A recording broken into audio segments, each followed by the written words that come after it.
from Shalom Acres. Today we've decided we're going to go ahead and start working on an outdoor canner.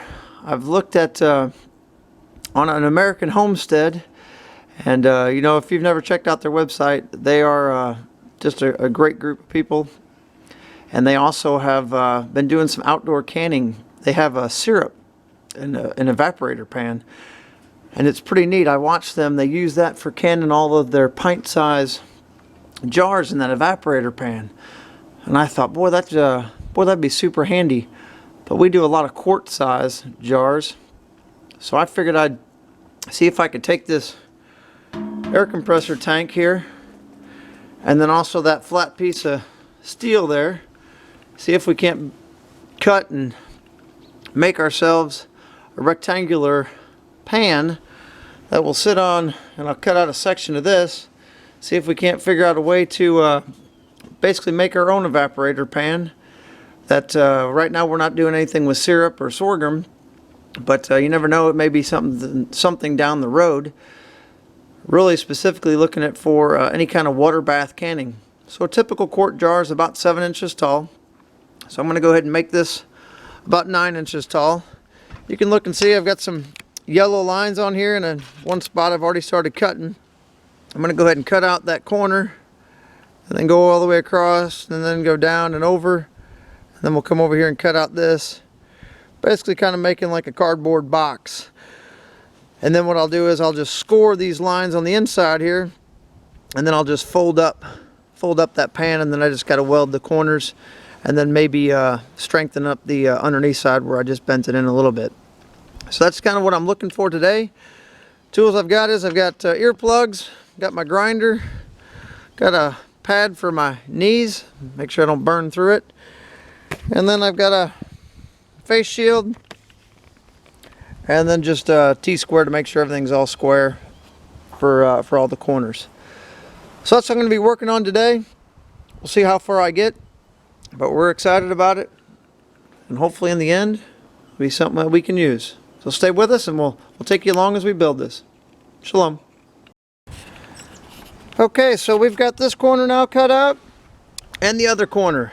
And I did measure the steel. I was wrong. It was actually 1/8 inch steel plate is what I'm using here.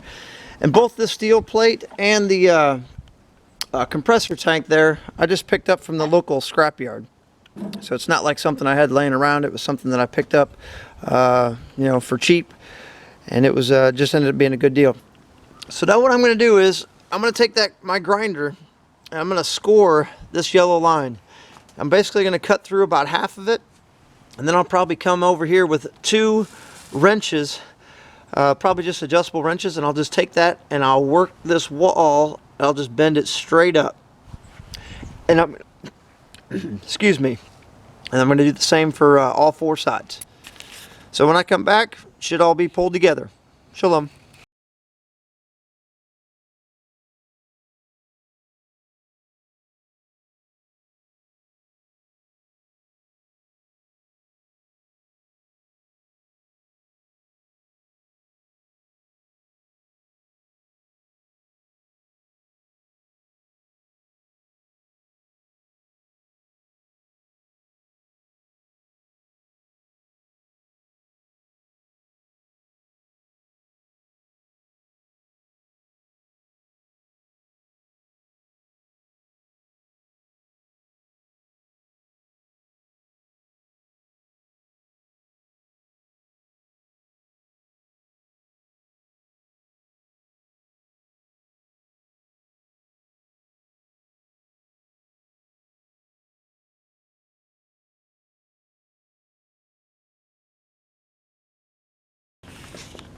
Okay, as you can see from the last part, I was struggling hard to bend this box together, but it's together. I've got the part already ground off here. That's where I'll put my grounding clip, and then I've ground off the edges, and I'll go ahead and start welding those together. I'm not a certified welder by any means, actually more or less self-taught. So those of you that are watching this may have some suggestions for me. That's fine. Definitely accept them. Okay, so here's weld number 1. You can see I got a little bit of splatter over here on the sides. I'm not sure if that's just due to got a cheap welder, or like I said, I'm not a professional, so maybe I screwed up something there, but I do have a cheap welder, and maybe it's my ground. I'm not sure. Side number 2, the second one, looks a little bit cleaner, not as much splatter. So overall, feeling good. Feel like it's going to hold water. Go and get the other sides, and then we'll go from there. Thanks. Okay, we're back, and you can see our flat piece of metal now has officially been turned into a rectangular box. So we dressed up the edges just a little bit here, took off any of those little nicks. I ground down the top here just to make sure there's no rough edges. Just got ourselves set up. I'm going to go ahead and not weld the inside. I think we're actually in good enough shape as far as how much metal was left. So I'm not going to weld that, and we're going to see how it holds up. If I have to come back later and weld it, that's fine, but I'm thinking I will not have to. We'll see. Now we're going to get on to the tank. Okay, so here's what we've got. Our tank is actually 21 inches across as far as the diameter. Our box is about 20 and a quarter. So what I've decided to do is, you can probably see the line right here. So I'm going to cut out this square area, or rectangular area on top, which is going to give me probably about 2 inches of overhang on this side with the rectangular box we just built. But what I'm trying to do is, you can see down here, based on this height, I'm trying to maximize the height that I have for wood in the firebox. Not sure if that's a smart thing to do, but it feels like it is, because I need to have some space to load wood in, and then also to have it burn. And then on this back end here, I'm going to go ahead and probably keep this part on that actually mounted the compressor and the motor to, and I'll probably end up using this to support some kind of stack or something that comes off of here. And then I'm looking at, after I get this area cut, then I'm going to cut off these legs and then figure out how I can put a door down here on this end. So that's where I'll feed the wood into from. So I'll be back in a few minutes. I'm going to go ahead and cut this rectangle out, and then we'll see how the box fits on top. Okay, we're back, and you can see we've cut out that area. Look down inside here. Looks like we're going to have a pretty deep firebox. Got a tape measure here on me. We'll see, but I'm guessing it's going to be probably close to 18 inches, the bottom of the pan. Got a little bit of debris to clean up, a little bit of rust. One of the things I think that's common in these air tanks. So we'll see here. Well, let me flip my tape measure around. Looks like to me we're probably going to have about 16 inches or so is what it looks like, the firebox. Well, I'll be back with you in a second. I'll see how the top fits. We'll go from there. Hopefully it's nice and tight. Okay, we're back, and you can see it fits so tight it doesn't go all the way on. So I'm going to do just a smidge more grinding, but I'm happy to see that it does fit in there.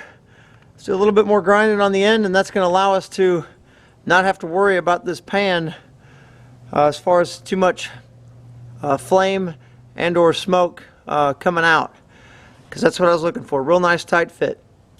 So we'll cut just a smidge more and see if we can't tap her in place.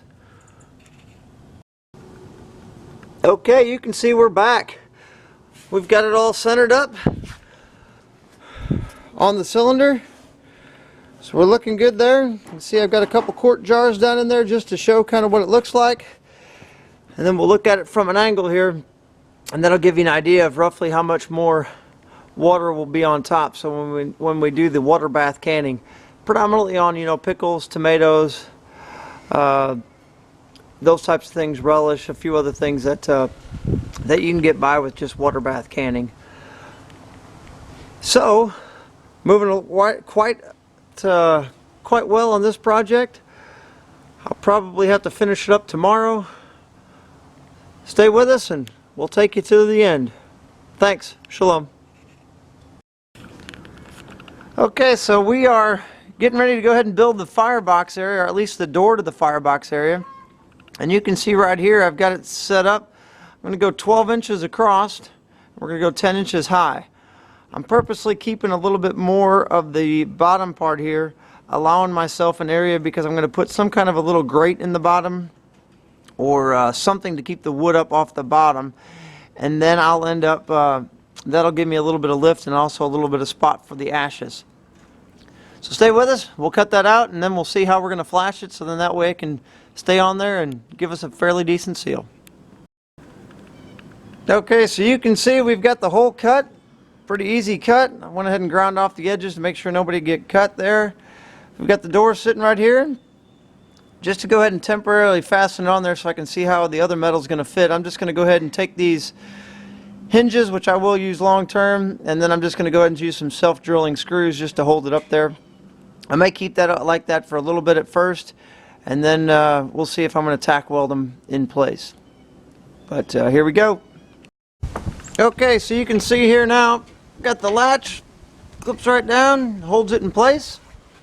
Next thing I'm going to do is, if you look inside here, I went ahead and took a black iron pipe nipple that I had, and I just simply cut it in half. And then I drilled a hole on this side and a hole on that side, so that way we've got a way to take the water out. And right now I'm just planning on putting a cap on those, but long term I'll find a valve and I'll put a valve on there. But that's how we're going to drain the water out, or later on if we end up getting, you know, either a sorghum or a sugar cane or something like that, we will then use that as a drain for filling up our jars. So I'll show you that when we're done. Okay, so you can see now we've gone ahead and installed the drain pipe on this side, and then also the pipe over here on this side. I figured while I was working, I'm going to go ahead and, it's the biggest piece of pipe I could find. Maybe I can find one later, but I'm going to go ahead and use this 2-inch piece of gas pipe that I found. I think I really need 3-inch, but 2-inch is all I had right now at the homestead, so it's not going to hurt me to put it in and at least test it out. May slow down my burn a little bit, but that may not be a bad thing either. And then also when I was looking around, I found this piece of grating that I can go ahead and put in there, and it just fits. It's amazing how that opening there is 12 inches wide, and this is right at 12 inches. So I, turn it in at a little bit of an angle and slides right in there, and it actually happens to be just the exact length. So this thing's going to be pretty heavy when it's done. It's pretty much all 1/8 inch steel. This is probably 3/16 inch, and then the pipe itself on the back. So it's going to be heavy, but I'm not planning on moving it a lot. I'm just going to put it in a storage location until where I need it in the springtime. Well, it'll probably be more like summertime when we're doing all of our canning. But I can't wait to see how easy this is going to make our lives. And all this stuff was available 100% at a scrapyard. I never bought any of this stuff at new price. This was all bought at a scrapyard. And I think it's something that you could probably do on your homestead. I don't care if you've never welded. I don't care if you've never cut steel. I think it's one of those things where if you set your mind to it, buy a few tools. The welder I'm using is just a cheap one from Harbor Freight for like $120. And I tell you, once you start doing it, you'll start seeing that you can make pretty good progress. And talk to some folks that you know that know how to weld. They'll give you the opportunity to teach you, give you some pointers and some skill set. That's where I learned a little bit more from my brother. But this project, as far as I'm concerned, after a couple welds, it's basically done. Probably put a little high temperature paint on it, but even then, next time you guys will see it, it'll be when we're out canning in the summer. Take care.